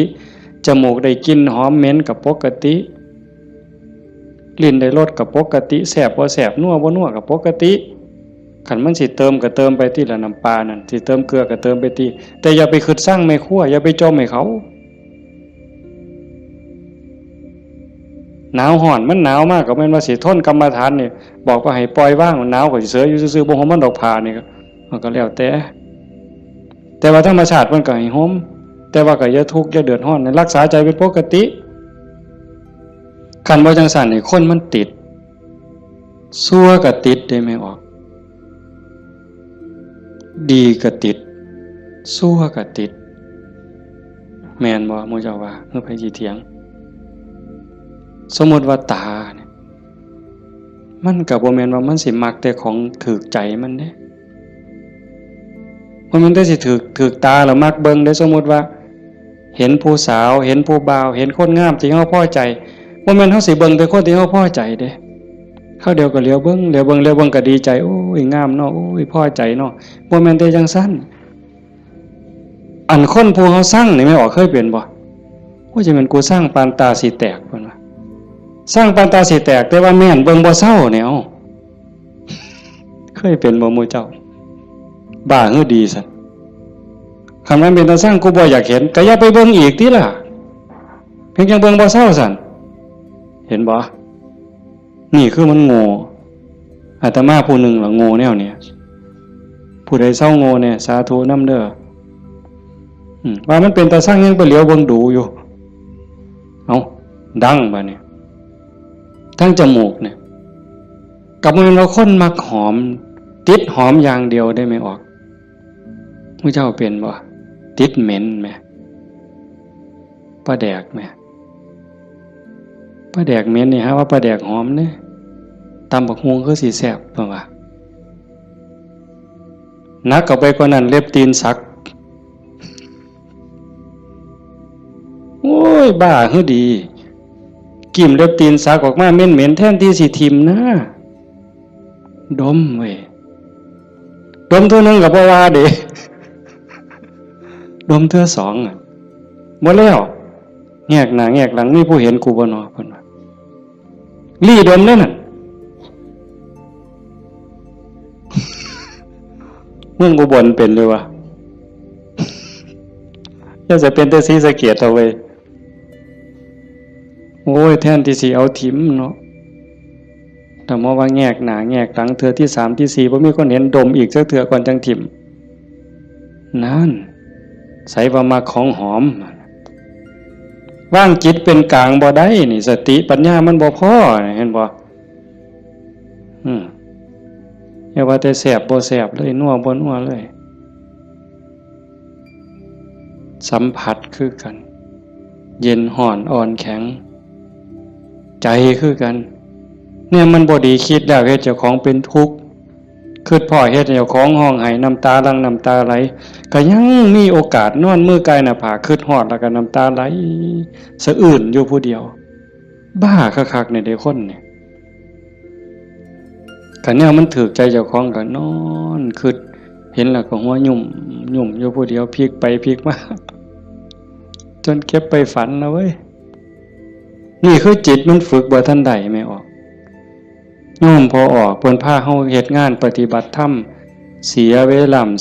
ลาย่อมสละสถานที่เงินทองพร้อมเพื่อเอาบุญให้เจ้าของส่วนหนึ่งแล้วก็เพื่อยกระดับจิตใจเจ้าของส่วนหนึ่งแล้วก็เห็นว่าทุกคนคือพี่คือน้องป่วนร่วมทุกข์เกิดแก่เจ็บตาย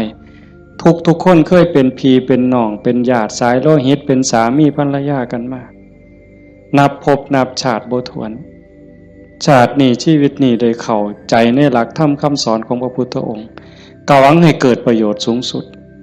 ส่วนหนึ่งเราก็ฉลาดบักคัก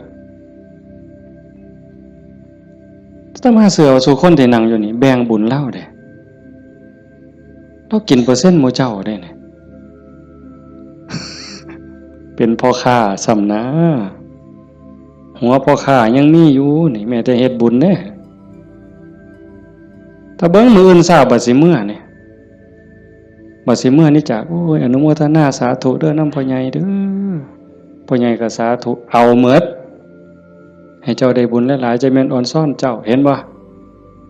เปอร์เซ็นต์ที่เราได้นำหมู่เจ้าเนี่ยจิตเราก็สะอาดขึ้นยิ่งเข้าใจในการประพฤติปฏิบัติหวังยกจิตยกใจพลังบุญตรงนี้เฮ็ดให้จิตเราสูงขึ้นมีกำลังใจขึ้นมีความเพียรพยายามมากขึ้น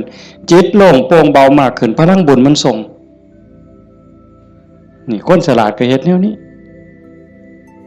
คันคนบ่ฉลาดเด้มีที่มีสวนจังซี่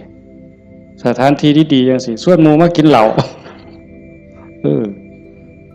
กระท่อมงามๆมันสินั่งกินเหล้าเบิ่งแสงเดือนแสงดาวใจมันสิอ่อนซ่อนคักแล้วไปอีกคนละแนวแต่คนมีปัญญาเฮ็ดอีกแบบนั่นว่าการประพฤติปฏิบัติเป้าหมายสูงสุดก็คือขนกิเลสออกจากใจความโลภความโกรธความหลงความหักความชั่งความเกลียดความกลัวอิจฉาริษยาอาฆาตพยาบาทจองเวรน้อยเนื้อต่ำใจโยมสังเกตใจเจ้าของให้มันเห็นขันบ่เห็นตรงนี้ก็งมอีกโดนเติบได้กิเลสมันเกิดอยู่ใจเนี่ยคุณธรรมก็เกิดอยู่ใจเนี่ยนรกก็อยู่ใจสวรรค์ก็อยู่ใจเนี่ยเฮาสิให้อีหยังเกิดมันเกิดได้เทื่อละอย่างไม่ออกความโลภความโกรธความหลงอิจฉาริษยาอาฆาตพยาบาทจองเวรน้อยเนื้อต่ำใจหักสั่งเกิดในใจเขาเกิดได้เทื่อละอย่างซ้ำกับตะเว้นขึ้นแจ้งมืดจักไปใสเหมือนยังตะเว้นตกดินความมืดจักมาแต่ใสความแจ้งจักไปใส ย่ำเฮาดีใจนี่ความเสียใจจักไปใส่มิดอ้อยซอยย่ำเฮาสร้างขึ้นมาหักกับมดอ้อยซอยผัวเจ้าของนี่แล้วเคยเปลี่ยนบ่ผัวเจ้าของเมียเจ้าของนี่ฮักปานสิกลืนกินแพงกับแพงแต่บัดย่ำสร้างมาแล้วบ่โธ่หักจักไปใส่จนขากันตายแล้วเว้ยเห็นบ่อยู่น้ำกันจังสิบัดเป็นตาหักเกินมากกับเป็นตาหักบัดเป็นตาสั่งกับเป็นตาสั่งจังว่าใจเฮามันได้เกิดขึ้นได้เทื่อละอย่างเทื่อละอย่างแล้วเฮาใส่อีหยังเกิดขึ้นกับใจเฮาบัดนี้ผู้มีธรรมก็อยากให้ความดีเกิดความดีใจความภูมิใจจิตที่มีเมตตาต่อกันหวังดีต่อกันอนุโมทนายินดีนำในเมื่อผู้อื่นเขาได้ดียามเมื่อคนอื่นเขาทุกข์ยากลำบากซอยเหลือบ่ได้ก็ให้มีอุเบกขาให้ถือว่าเป็นกรรมของสัตว์พอซอยเหลือได้ก็ซอยเหลือคันเฮาจอบเบิ่งจังซี่ใจเฮามีอีหยังเกิดขึ้นปั๊บก็ฮู้จักคืออาตมาบอกตอนกลางๆนั่นว่าคิดปั๊บฮู้ปั๊บคิดปั๊บฮู้ปั๊บอันคือเฮ็ดให้มันว่างแต่คันเฮาจอบเบิ่งมันมีอีหยังเกิดขึ้นก็ฮู้ให้มันเป็นเรื่องบ่ดีบ่งามก็บ่ทรงบ่บวกบ่ทรงมันต่อบ่ร่วมคิดกับมันบ่ร่วมขบวนการกับมันเฮาจะเห็นซ่อมเบิ่งกันจากฮู้ว่าเจ้าของเป็นคนแนวใดก็จอบเบิ่งใจเจ้าของนี่เป็นคนขี้อิจฉาบ่เป็นคนขี้โลภบ่เป็นคนขี้โกรธบ่เป็นคนขี้น้อยใจบ่ญาติโยมต้องซ่อมเจ้าของได้บัดนี้ผู้เฮ็ดมาแล้วก็สาธุผู้บ่ทันเคยเฮ็ดก็ลองสังเกตเวลามันบ่พอโยมประเด็นสุดท้ายสิเว้านำเนี่ยเวลาของชีวิตเฮาเหลือน้อยผู้บางคนเข้าวัดมา10 ปี20 ปี30 ปี40 ปีผู้บางคนหลายกว่านั้นลองเบิ่งบัดเทียบเบิ่งวันเวลาที่เฮาเข้าวัดเข้าว่าปฏิบัตินำครูบาอาจารย์นับเงินทำบุญกันหลายแสนลองเบิ่งเด้นับเงินที่เฮาบริจาคทำบุญหน่อยแน่หลายแน่นี่เวลา20 30 40 ปีนี่มันเป็นแสนแล้วคันบริจาคเทื่อละ100เทื่อละ20เนี่ยเข้าหมดจักเหล้าตั้งแต่ใส่บาตรตั้งแต่ไปจังหันจังเพ่นเข้าเฮาหมดจักเหล้าเอาผ้าเอาสาดเอาหมอนถวายวัดหมดไปหลายปานใดคันเราถึงแง่เป็นบุญแง่ความภูมิใจนี่โยมก็ภูมิใจบ่คักเอาตัวนี้มาเป็นปีติจูงจิตให้เกิดความสงบก็ยังได้เป็นบุญได้เป็นจาคานุสติเนี่ยนำพาจิตไปสู่ความสงบได้อันนี้คือแง่ของบุญก็เป็นที่เพิ่งให้จิตให้ใจอย่างมหาศาลเลยล่ะไปแต่คันเว้าถึงแง่ของการพัฒนาเป้าหมายของพุทธศาสนาในขณะที่เสียเงินไปหลายแสนแล้วหมดเงินไปหลายแสนแล้วหมดเข้าไปหลายเหล่าแล้วยกใจขึ้นบ่ใจเฮายกขึ้นได้ส่ำใดความโลภลดลงจักหน่อยบ่ความโกรธลดลงจักหน่อยบ่ความแข็งดีแข็งเด่นลดลงจักหน่อยบ่หือไปวัดแห่งแต่ไปผิดกันอยู่วัดขาดทุนได้นี่ครูบาอาจารย์มีสื่อมีเสียงลังเทื่อก็สิไปญาติกันเป็นที่หนึ่งมันมีอยู่เรื่อยเห็นอยู่หลายหมองโดยเฉพาะโยมฝ่ายอุบาสิกาเฮ็ดหยังก็อยากถวายหลวงพ่ออยากให้หลวงพ่อฉันของเจ้าของใส่ของเจ้าของผู้นี้เฮ็ดอยู่แล้วมีผู้ใหม่มามีการแข่งกันขาดทุนนี่ตัวนี้คือขาดทุนลอดพื้นบ่แม่นขาดทุนธรรมดากิเลสมันบ่ได้ย่อมเฮาเด้ไม่ออกสังเกตเด้อย่าเชื่ออาตมานำ แม้แต่พระเถาะเพราะฉะนั้นหลวงปู่ชาบ่ได้ถีบพระดอกเนาะได้ไปหนวดหลวงปู่แล้วว่าเจ้าของคักหลวงปู่เพิ่นฮู้จักความคือเลยถีบเลยหงายหลังตึงยังจังได้คิดเห็นบ่นี่คือครูบาอาจารย์เพิ่นสอนให้เห็นจิตตัวนี้โยมคันบ่เห็นจิตตัวนี้นี่ง่วมเศร้าอีกโดนเติบเยจิตตังสัญญเมสันติโมขันติมานะพันธนาถ้าบุคคลใดจะพึงตามดูจิตบุคคลผู้นั้นจะพ้นจากบ่วงแห่งมารคันเห็นใจตัวนี้นี่เขาต้องการความสะอาดแม่นบ่ต้องการความสะอาดต้องการความบริสุทธิ์แห่งจิตแห่งใจเนี่ยมันจะเห็นคันบ่จังซั่นเข้าข้างเจ้าของเสยเด้มันมาที่หลังมันสิมาใหญ่กว่าเฮาได้จังใดมันสิมาเป็นที่หนึ่งได้จังใดผิดกันวัดแตกเว้ยมีเด้แนวนี้ก็ได้ขาดทุนเสียเงินเสียทองหาคืนใหม่ได้เด้หาเงินแสนเฮาก็ยังมีโอกาสสิหาพ่อโยมหาเงินล้านยังมีโอกาสสิหาพ่อเสียยังก็เสียได้แต่ว่าคันเสียเวลาเนี่ยเสียเลยเด้เสียเลยมีเงิน100 ล้านซื้อนาทีที่ผ่านไปกลับมาบ่ได้ซื้อนาฬิกาเลื่อนละแสนเลื่อนละล้านน่ะซื้อได้แต่ซื้อเวลาวินาทีเดียวก็ซื้อบ่ได้เฮาหายใจเข้าหายใจออกตอนนี้หมดแล้วก็หมดเลยบ่กลับคืนมาอายุเฮาก็หมดไปความตายก็ใกล้เข้ามาเวลาแห่งการเก็บเกี่ยวสัพพะธรรมเก็บกรรมบุญกุศล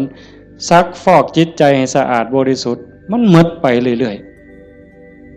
ๆจังซั่นจังว่าเขาวัดเขาว่าประพฤติปฏิบัติขันบ่เข้าใจถึงสาระแก่นสารคำสอนของศาสนาเนี่ยบุญนั้นได้อยู่ดอกแต่มันบ่ทันปลอดภัยอย่างว่าพระพุทธเจ้าบ่ให้มาติดอยู่ที่บุญแต่เพิ่นให้เฮ็ดบุญให้สร้างบุญให้สร้างหลายๆแต่ว่าให้กายไปอีกสู่ความสะอาดบริสุทธิ์แห่งใจถ้ามันไปบ่ทันฮอดนั้นบ่ปลอดภัยเทวดาก็ตกสวรรค์ได้เห็นบ่จังซั่นจังว่าในเมื่อเฮามาสู่ขบวนการปานนี้โยมพอออกผู้เป็นเจ้าภาพก็ตั้งใจปานนี้เฮ็ดดีมาปานนี้ก้าวขึ้นไปอีกก้าวขึ้นไปนี้ก่อนวันเวลาของชีวิตมันสิหมด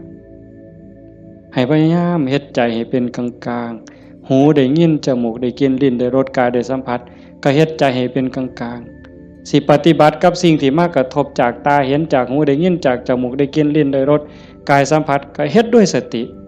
อย่าให้รู้สึกว่าหักอย่าให้รู้สึกว่าสั่ง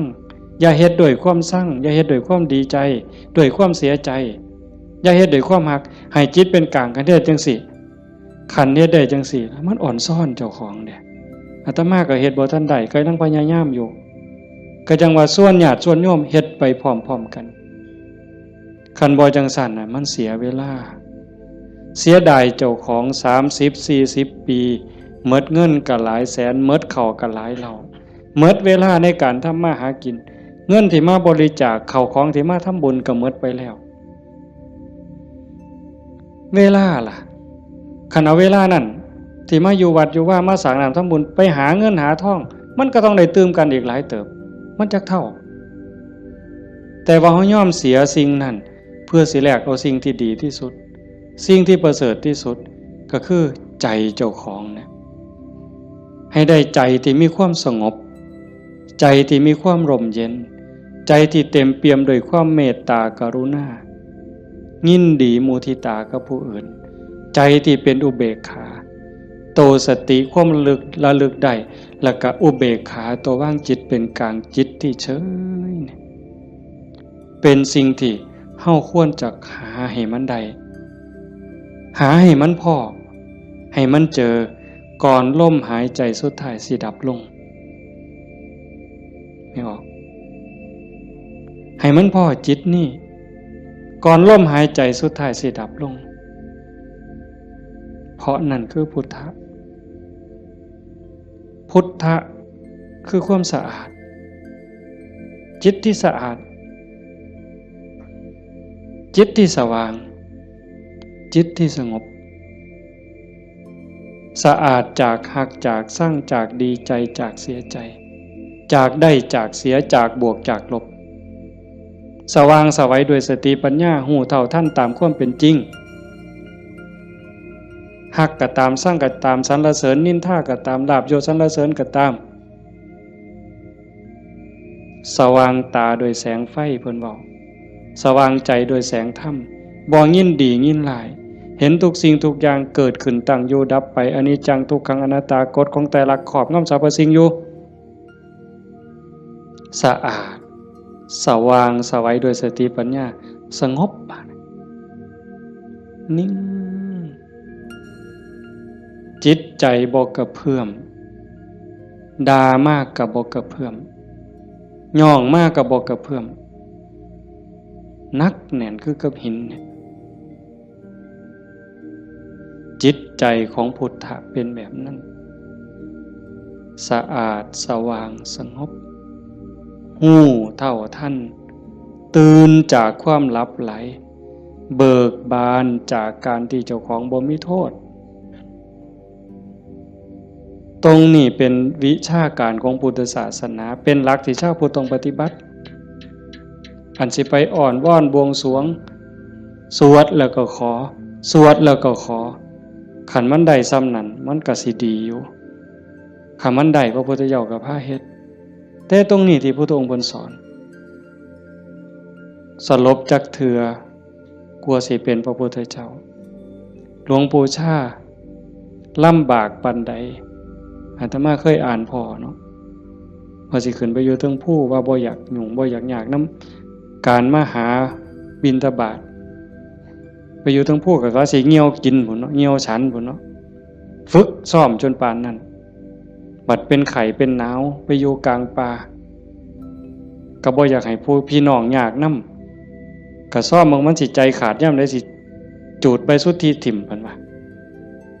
บ่ได้ยินเสียงกวงห้องหลวงปู่เพิ่นปัญญาหลายดีเนาะอาตมาก็จังได๋ดอกมื้อนึงไปอยู่อยู่วัดวัง 2-3 มื้อนั่นล่ะก็เปิดวิทยุฟังหลวงปู่เพิ่นเทศน์อาตมาก็หัวอยู่ผู้เดียวจุจ่อๆสั่นๆนี่คำสอนหลวงปู่ซ่าอยู่กับเจ้าของนี่อยู่หูดังนี่เนาะอยู่กับขนตานี่ทักงุ่มจ่อๆธรรมะนี่โอ้จะเป็นปัญญาคักๆเพิ่นยังว่าโอปนัญญิโกเป็นสิ่งที่ควรน้อมเข้ามาใส่ตนมันบ่อยู่ไสไม่ออกคันเวลามันสิเข้าใจมันสิฮู้เล็กๆน้อยๆนี่ดอกมันหูในเจ้าของมันเห็นในเจ้าของนี่โอปนัญญิโกเป็นสิ่งที่ควรน้อมเข้ามาใส่ตน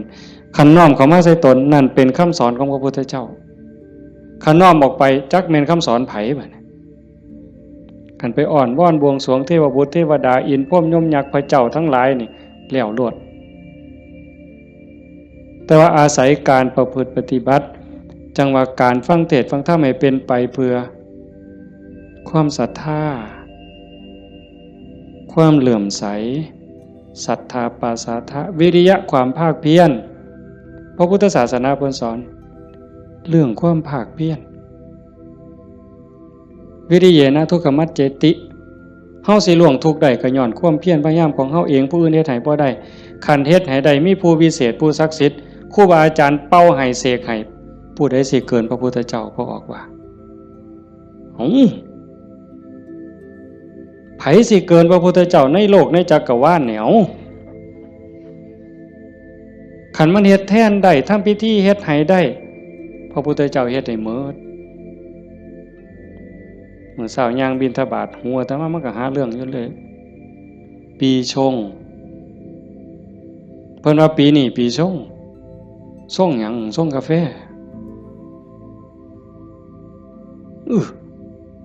มันยากหยังกับปีกับเดือนนั่นเด้อปีชงเนี่ยเพิ่นนัดกันไปสวดมนต์สะเดาะเคราะห์มื้ออื่นทั้งศรีสะเกษพุ่นผู้ปีชงปีมะยังว่าไว้เฮาบ่เข้าใจปานใดดอกพากันไปสวดไปสะเดาะเคราะห์ไปต่อชะตาไผสิเกินพระพุทธเจ้าก็ลองเบิ่ง ขันมันเป็นจังสันมันเฮ็ดจังสันพระพุทธเจ้าเฮ็ดมื้ออันไม่ออกมาเฮ็ดนี่ก็ต้องเฮ็ดให้เจ้าของสะเดาะเคราะห์ก็แม่นต่อชะตาก็แม่นเสริมดวงก็แม่นโดยการตั้งสติให้มันฮู้จักอีหยังผิดอีหยังถูกอีหยังควรบ่ควรตรงนี้ตรงมันแม่นพุทธะต้องเฮ็ดแบบนี้เพี้ยนมาจากภพจากศาสตร์คันเฮาบ่มีเชื่อเก่าไม่ออกคันว่ามีเชื่อของนักบวชนักปฏิบัติเป็นเชื่อเป็นอย่างเป็นเผ่าเป็นพันธุ์ไว้ตั้งแต่อดีตเฮาบ่มีมือมาเฮ็ดจังซี่ในเมื่อเฮามีของเก่ามานำพามาสู่การเหตุการณ์ทำจังซี่มีกัลยาณมิตรพาเหตุพาทำให้ทุ่มเทเต็มที่ถือว่าโอกาสได้เกิดมาเป็นมนุษย์ได้พบพระพุทธศาสนามีสติปัญญาหูดีหูชั่วหูผิดหูถูกยังมีสติหูอยู่จังสิเฮ็ดเต็มที่ก่อนมันสิหมดเวลาแล้วอย่าคิดว่าเจ้าของซ่าเด้ไม่ออกญาติโยมอย่าคิดว่าเฮาสิเฮ็ดบ่ทันตราบใดลมหายใจยังมีอยู่สติสัมปชัญญะยังหูผิดหูถูกเพิ่นว่าเฮามีโอกาสจนลมหายใจสุดท้ายจนลมหายใจสุดท้ายยิ่งเฮาฟังเทศน์ฟังธรรมอยู่บ่อยๆอยู่ประจำบัดจนหอดเฮาเจ็บเฮาป่วยเฮาใจสิขาดสิล้มสิตายสิ่งที่เฮาฝึกมาตลอดชีวิตทบทวนมาตลอดชีวิตหอดเวลานั้นมันจะว่างแม่นบ่แม่นก็แล้วแต่สิว่างว่ามันเอาบ่ได้แล้วร่างกายบ่แม่นของเฮาสังขารบ่แม่นของเฮาสรรพสิ่งในโลกบ่แม่นของเฮาดินดอนตอนหญ้าบ่แม่นของเฮาแม้แต่สังขารร่างกายก็สิทิ่มอยู่ไว้ๆนี่ว่างเด้ปล่อยเด้ตัวอย่างที่อาตมาได้พบมาญาติธรรมวันที่9 พฤศจิกายนอาตมาว่าจะพาไปสวดมนต์ที่พระใหญ่อำเภอเขืองในเพิ่นนิมนต์ไปเทศน์ก็เลยประกาศชวนญาติชวนโยมไปญาติธรรมกลุ่มหนึ่งผู้เฒ่าหน่อยที่สุดก็60แต่ส่วนใหญ่70ขึ้นไปเกิดอุบัติเหตุโยมอาจจะได้ยินข่าวอยู่ว่าจักรถสิเลี้ยวเข้าพระใหญ่เขื่อนเพื่อเขื่องในเลี้ยวเข้าไป2ขั้นหน้าไปติดหลุมสิลงจากทางลาดยางมันมีหลุมก็คอยหยอดขั้นหน้าคอยหยอดขั้นหลังก็จอดนิ่งๆรถวัดป่าใหญ่เมืองอุบลแล่นมาต่ำเข้าเต็มลำหลังหัวเก๋งนั่นคนอยู่ทั้งหลังนี่7อยู่ทั้งหน้า2คนทั้งหน้า2บ่เป็นหยังแต่อยู่ทั้งหลัง7คนนี่ฟ้องลงรถตาย3บาดเจ็บหนัก4เป็นจังไดพวกผู้เฒ่าทั้งหมดนี่ว่าชีวิตเฮาอันนี้เพิ่นเว้าก่อนเป็นได้เว้ามาเรื่อยๆดอกบ่แม่นเว้ามื้อนั้นเว้าเรื่อยๆเว้าตลอดถ้าเฮาได้เข้าวัดเข้าว่าได้ปฏิบัติเป็นนักรบตายในสนามรบตายยามใดก็บ่ย้านยิ่งไปเฮ็ดบุญตายแห่งแต่ดีบางสิเลยเด้ตายก็ตายไปแต่ว่าซุ่มยั่งนี่กระดูกโค้งหักแขนหักกระดูกสันหลังเคลื่อนกระดูกต้นข้อเคลื่อนขาหลุดโบกแม่นหมด2คนหนึ่งนี่หมอเขาว่าเป็นอัมพาตตลอดชีวิตซอยเหลือเจ้าของบ่ได้อาตมาก็ออกมาบ่ได้เทศน์จำสนอกได้ยินข่าวอาตมาไปนั่งลงปุ๊บก็เสียงหวอรถดังเลยพอได้ยินข่าวว่าเป็นญาติที่ทำก็แต่ตามเขามาโรงพยาบาลเขืองในพอแต่ไปหอดแม่ใหญ่นึงเขาก็ไปเขามาอุบลก็หลายแล้วแต่แม่ใหญ่นึงนอนอยู่ก็เจ็บแขนหักหน้านี่ลอกหมดเลือดแดงพอแต่เห็นโอ้ยอาจารย์แขวหักเพิ่นว่าแขวเสียไปซ้ำเพิ่นว่าโอ้ยสร้างมันต่อใหญ่บ่ได้ซื้อเพราะบาทดอกแขวเพิ่นว่าเราก็ยังดีใจอยู่เด้หลานหน่อยไปนำหลานอาตมาไปนำ2คนจับมือยายแน่มันหนาวมันสิไปทั้งเพิ่นแล้วนะมันหนาวจับมือยายแน่ให้ยายอุ่นแน่ให้ยายอุ่นแน่เด็กน้อยก็จับผู้คนก็บ่ฮู้เรื่องสลบไปบัดพ่อใหญ่นึงบัดกระดูกหักเขาก็คิดว่าแอวหักอาตมาก็คิดยากหมอเขาก็มาจับนี่เขาก็เพื่อทดสอบว่าเป็นหยัง มาสุดท้ายเขาก็ว่าแอวหักกระดูกหักธรรมาก็โอ้ยตารู้ตนผู้เฒ่าเราก็ถามหาเมียเนาะครูนั่นโยมบ้านฟังเพลอาจจะเห็นพ่อใหญ่ผู้ดำๆมันเพิ่นสิเป็นครูแต่ธรรมาเอิ้นแต่เทวดาตาบ่เห็นห่วงดอกผู้เฒ่าขี่รถมาเกือบ20กิโลรถซาเล้งเพิ่นมานั่นเพิ่นก็ถามหาเมียเพิ่นอาตมาก็บ่ได้ปากดอกแต่หมอไปนำนั่นเพิ่นเว้าก่อนยายเพิ่นก็ถามหาตาอยู่จริงๆเขาไปอุบลตายก่อนหมู่ยายนั่นหมองหมอนเป็นตะเงิดหลายบัดน่ะอาตมาเยี่ยมอยู่โรงพยาบาลสรรพสิทธิ์ไปเยี่ยมเฒ่าผู้ชายหันก่อนโอ้ยอาจารย์บ่แม่นของเฮาจักอย่างเพิ่นว่าเด้บ่แม่นของเฮาจักอย่างบอกบ่ให้เจ็บมันก็เจ็บมันอยากเป็นหยังมันก็เป็นบ่แม่นของเฮาจังแม่นน้อเพิ่นว่าหลงว่าของเจ้าของมาตั้งโดนอันนี้ก็ตัวนึงหลังจากนั้นมาเยี่ยมแม่ใหญ่ผู้กระดูกข้อเคลื่อนกระดูกสันหลังเคลื่อนอันนี้หมอก็ว่าเป็นอัมพาตตลอดชีวิตบัดนี้ถ้ามาฮอดแล้วเว้าแม่ใหญ่นี่แล้วเว้าอีหลีน่ะเว้าแผ่วๆๆๆเสียงดังเว้าแต่กรรมฐานแล้วเว้าหยังดอกโอ้ยบ่ย้านจักหน่อยอาจารย์เพิ่นว่าลูกศิษย์อาจารย์ใหญ่วัดโน่นกุลมบ่ย้านเพิ่นว่านั่งสมาธิ6 ชั่วโมง9 ชั่วโมงสำบายตายก็ดีมันสิได้เศร้าเจ็บเศร้ามีแห้งเพิ่นว่าแต่ว่าเราหลับไปยามใดวึบไปยามใดเราว่าขาวอักลากนี่มองเราอุ่นคือมันสิใจขาดหลับไปยามใดปุ๊บสิคนใส่ชุดขาวเต็มอยู่ตลอดนี่คือนิมิตดีเด้คันตายในขณะนี้นี่สวรรค์เขาเอาเราไปแท้แต่ว่าเราปฏิบัติตลอดที่จริงเขาให้เราอยู่ห้องผู้เดียวเป็นห้องอันตรายแล้วพอนะโอ้ยดีแห้งอาจารย์เขาให้อยู่ผู้เดียวบ่มีผู้ใดมากวนปฏิบัติภาวนาเมิดขึ้นเพิ่นว่าอันบ่ฮู้ทิพย์เด้นั่นเจ้าของนั่นอันตรายที่สุดเพิ่นว่าเพิ่นสำบายไม่มีผู้ใดมากวนเพิ่นนั่นบัดเอาไปเอามาภาวนาตลอดอยู่โรงพยาบาลตลอดย่างได้ซุมื้อหมอว่าสิเป็นอัมพาตตลอดทั้ง2เท่านี่ตลอดชีวิตเลยซอยเหลือตัวเองบ่ได้แท้เดี๋ยวนี้ย่างได้ทั้ง2คนเห็นบ่มองอัศจรรย์หลายพอใหญ่เข็มนี่แม่ใหญ่ต้องค้ำเมียตายพ่อใหญ่ต้องเข็มพ่อใหญ่เข็มนี่คือทรมานตอนนี้ก็ย่างแล้วโยมแม่ใหญ่สวัสดิ์น้องสาวนั่นตายแล้วอีกผู้นึงถ้ามาเจอบ่ได้ตายบ่เอาเรื่องกับรถถือว่าเป็นกรรมเป็นเวรเป็นสิ่งที่เกี่ยวเนื่องกันมาใครแม่นเฮาสิว่าแนวใดมองอาตมาเงิดอ่อนซ่อนใจคนน่ะขอบ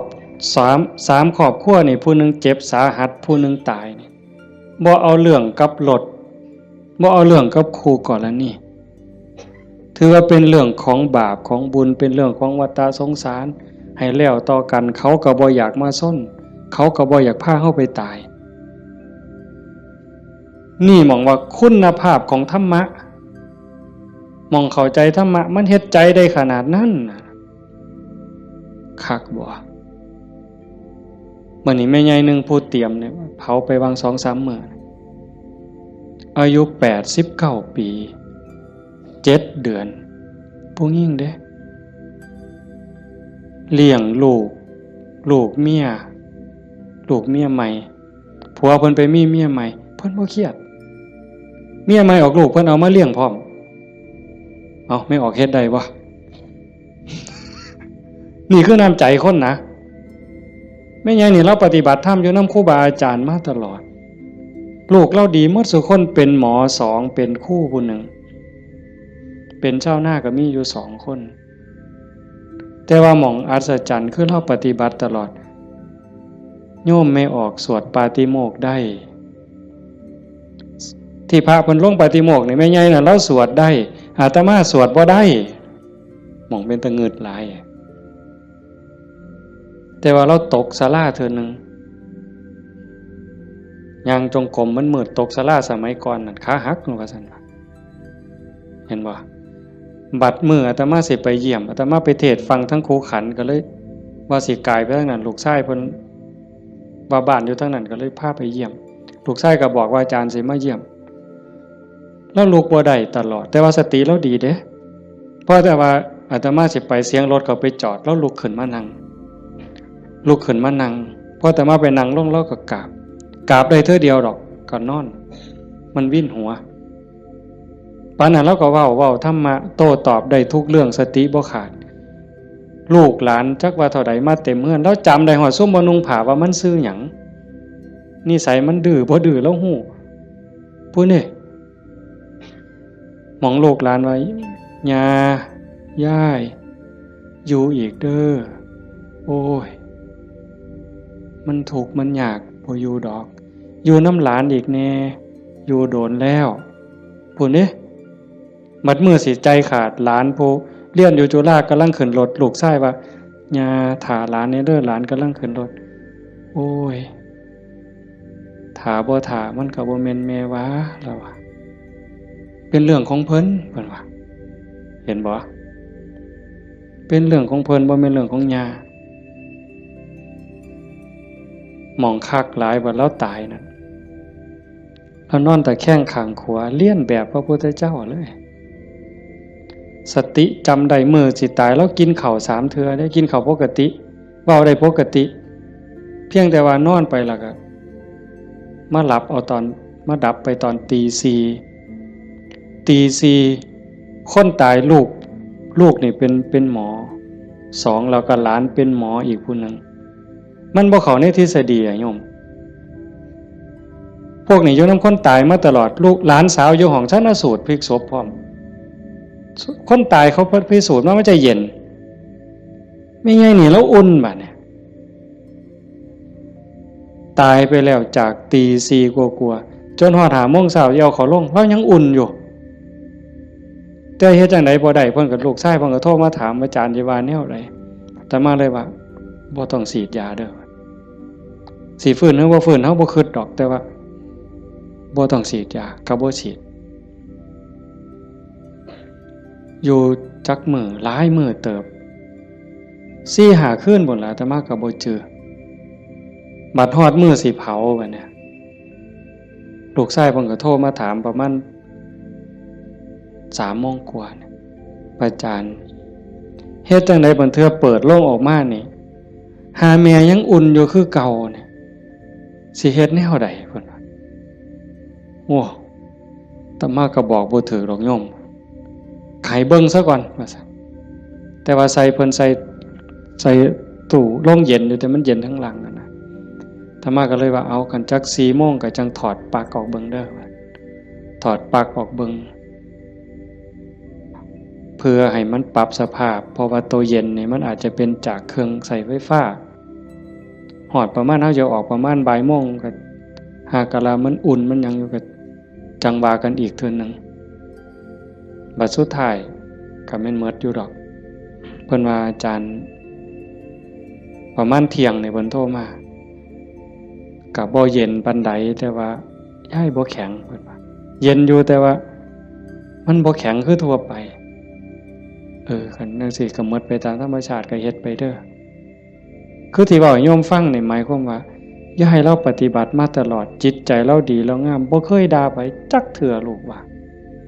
ลูกเมียใหม่เขาผัวก็อยู่นำเมียใหม่นี่เอาลูกมาเลี้ยงแล้วก็ป้อนข้าวทอกันนี่เลี้ยงซ่ากันป้อนปลาป้อนข้าวก็บ่ให้ลูกเจ้าของคำใหญ่กลัวเด้คำทอกันอาบน้ำให้ก็คือกันสอนก็คือกันฮักทอกันใจคนน่ะมันจังว่าคันมันได้ฝึกได้ฝนมันมีธรรมมันก็สุดยอดอยู่นี่โยมพ่อใหญ่พาเฮาประพฤติปฏิบัติเฮ็ดงานจังซี่เฮามาประพฤติปฏิบัติสูงสุดก็เพื่อยกจิตยกใจเด้อสรุปตรงนี้เด้อ